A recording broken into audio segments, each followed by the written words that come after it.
O que é a reforma da Previdência? O que acontece com quem já está aposentado e com aquele que vai se aposentar? A reforma vai beneficiar quem? Essas são algumas das principais dúvidas sobre a reforma da Previdência Social. E hoje nós vamos tentar responder algumas com a nossa convidada especial, a advogada especialista em Direito Previdenciário, doutora Ursulina Soares. Ela é nossa irmã e nossa convidada para esse bate-papo no programa de hoje. Ana, vamos falar um pouquinho da sua especialidade agora, porque, como eu disse, esse assunto ele é muito amplo e a gente não vai ter tempo de esgotá-lo. E, aliás, ainda que tivesse muito tempo, não teríamos como. A questão da aposentadoria, é claro que agora com essa intervenção no Rio de Janeiro, né, fica claro que nenhuma mudança constitucional pode ser feita e a reforma da Previdência exige uma mudança na Constituição. Então, de certa forma, subiu no telhado, pelo menos por enquanto, né, até que depois, passado lá esse tempo da intervenção, pode ser que isso volte à baila novamente. E a gente ouve muita coisa, muita gente preocupada, e é muita informação cruzada. A gente chega até a ouvir alguns absurdos, a pessoa falando, não, porque você vai ter que trabalhar até os 90 anos, quando a gente sabe que não é verdade, a pessoa não vai trabalhar até os 90 anos. Mas começam a fazer um terrorismo também em cima disso. A pergunta, para simplificar, é o que tem de bom e o que tem de ruim na proposta da reforma? Em poucas palavras. Eu, como operadora do direito previdenciário, realmente eu não consigo ver nenhuma vantagem. Nenhuma vantagem, nem para o segurado da Previdência, nem para a Previdência mesmo. Porque a Previdência Social ela faz parte de um sistema maior que é a Seguridade Social. E a Seguridade Social já ficou comprovado pela CPI da Previdência que não existe o déficit na Seguridade Social. Então, eu não vejo assim, que há nenhuma necessidade da reforma e também só vejo prejuízo para o segurado. Prejuízo porque em todas as nuances de aposentadoria vão trazer vai ter mais exigência para o segurado, mais uma carga em cima do trabalhador. Né? Porque hoje o trabalhador que se aposenta sem limite de idade, com 35 anos de contribuição homem, ele não vai ter mais esse direito de aposentar aos 35 anos. Ele terá que trabalhar até os 65 anos. Eu quero pegar aqui duas situações que a gente tem ouvido muito. O presidente da República tem dito que, primeiro, essa reforma não atinge os mais pobres. E a gente sabe que boa parte dos aposentados, eles, por mais que alcancem o teto, já aposentam pobres. Então, em tese, estaria aí todos, né, ou estariam todos incluídos. Essa é uma questão que ele coloca. A outra é a de que ele não está fazendo uma reforma para o governo dele, ele está fazendo uma reforma para os próximos governos e que em 2025, me parece, se não for feita essa reforma hoje, poderá complicar a questão do pagamento das aposentadorias. O que tem de verdade e de mentira nessa informação? Mais uma vez, a gente vê a inverdade da colocação em dizer que não haverá dinheiro para se pagar aposentadorias. Não, primeiro é que ela não atingirá os mais pobres. Sim. É claro que atingirá.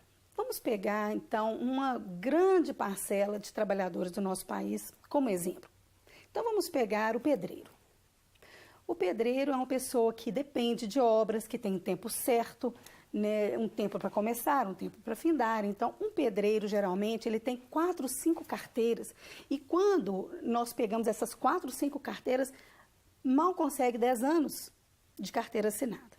Então, hoje, esse cidadão iria aposentar aos 65 anos de idade, somente por idade, mas ele precisa de ter 15 anos de contribuição.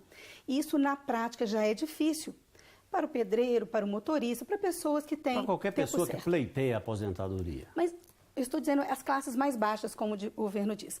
Só que na reforma, além de ter os 65 anos, a reforma vai pedir 25 anos de trabalho.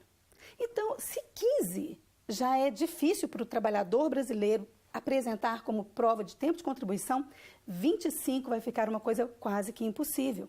Então, aos 65 anos, dificilmente esse trabalhador vai conseguir os 25 anos de contribuição. Porque trabalhar, nós todos trabalhamos, a gente começa a trabalhar cedo no Brasil, mas todo mundo trabalha. Contribuir é outra mas história. Contribuir é outra história. Precisa ter carteira assinada. E imagina um trabalhador que chega aos 65 anos e não tem ainda os seus 25 anos de carteira assinada, onde ele conseguirá um outro emprego de carteira assinada.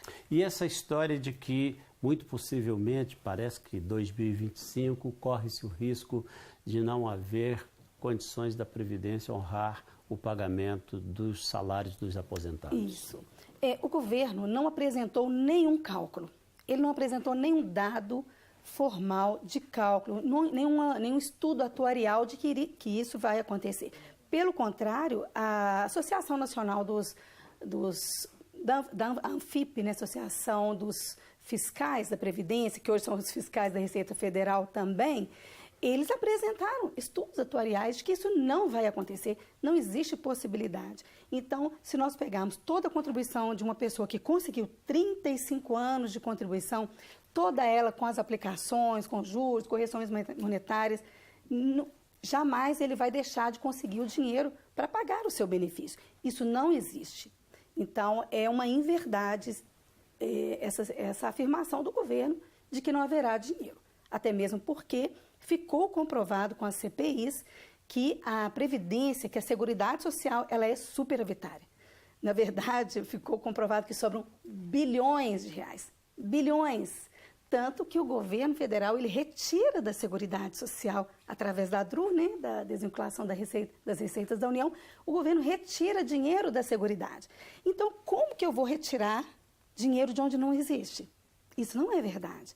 Então, a Seguridade ela tem se mostrado há anos e anos muito superavitária. E são bilhões de reais, não são milhões, bilhões de reais. Então, não tem como dizer que está faltando dinheiro para a Previdência. Isso não é verdade.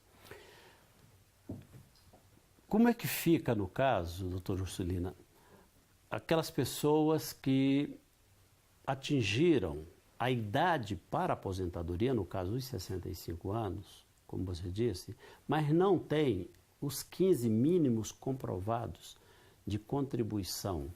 Qual que é a saída dessa pessoa para aposentar? Então, a saída é trabalhar até conseguir contribuir 25 anos, não é? Ou 15 no mínimo? Não, no caso 15 é atingindo hoje. 65. 15 é Sim, não, hoje. mas falando de hoje. Porque nesse momento, a situação, a gente está falando da Previdência aqui, mas nesse momento, vamos trabalhar ela parece na que ela lei deu de um hoje. refresco, né? Aliás, eu conversava com o vice-presidente da Câmara dos Deputados, o Fábio Ramalho, e ele falava que a Previdência, no modelo que foi apresentado, jamais será aprovado lá na Câmara dos Deputados, sabe? E a luta toda que o presidente está tendo é exatamente essa, é conseguir adesão à proposta da forma como ela foi colocada, porque não tem. Eu digo nesse caso de hoje, da realidade que nós vivemos hoje, quem tem 65, mas não tem os 15 de contribuição, qual que é a saída dele? Não consegue de forma alguma? Não consegue se aposentar. Precisa completar os requisitos. 65 anos de idade o homem, 60 a mulher e 15 anos de contribuição. Isso é diferente para o trabalhador do campo, né, no caso? Isso. Hoje o trabalhador do campo, ele precisa comprovar os 15 anos de trabalho rural, de trabalho no campo, né? Não é exigido dele a contribuição. E com a reforma, além da idade, ele também terá que ter contribuição. O que é, se não, no nosso âmbito urbano já é difícil, no meio rural vai ser impossível. Agora, como é que ele comprova isso? Através de declaração de pessoas com que ele trabalhou? Ele vai ter que comprovar, ele tem que apresentar provas documentais. E essas provas no campo, elas são um pouco mais flexíveis. Então, o documento que a terra é do meu pai, eu trabalho lá, certidão de casamento, o homem que casou, ele declarou que era um rurícola, o título de eleitor antigo vinha escrito trabalhador rural. Então, algumas provas são possíveis para fazer. Bom, eu sei que essa é a sua praia, porque eu conheço muita gente que você já aposentou. E, aliás, quando alguém me pede alguma sugestão, eu acabo dando seu telefone e indico você. Creio eu, nesse momento, muita gente está assistindo, muita gente ainda cheia de dúvidas, muita gente querendo aposentar, para falar com você sobre aposentadoria ou o que fazer para aposentar. Como é que a pessoa faz? Pode ligar no nosso escritório, né? Posso dar o telefone? Sim, por favor. 3226-6901. 31 é o código de Belo Horizonte. 3226 6901. 6901. O telefone aparece também para o pessoal que está assistindo. É só ligar lá que o seu pessoal vai dar a informação. Exatamente. Tem algum endereço de e-mail também que seja mais fácil para a pessoa Tem o fazer uma consulta? Soares Figueiredo, adv@gmail.com. Soares Azevedo, Soares Figueiredo. Soares Figueiredo, ADV, abreviação de advogado. Isto, gmail.com. Então tá aí duas formas de contato, caso o assunto te interesse, creio que interessa a todos nós, né? Na verdade não existe uma única pessoa que esteja excluída. Exatamente. Aliás, você usa uma expressão muito interessante, né? Se você não foi... Como é que é o negócio? Todo mundo foi, é ou será um cliente. Um cliente seu. Tá certo. Minha querida irmã, obrigado por ter vindo ao programa, prazer, viu? Deus te abençoe. Obrigada. E obrigado aí também pela história, sua história e pelas informações.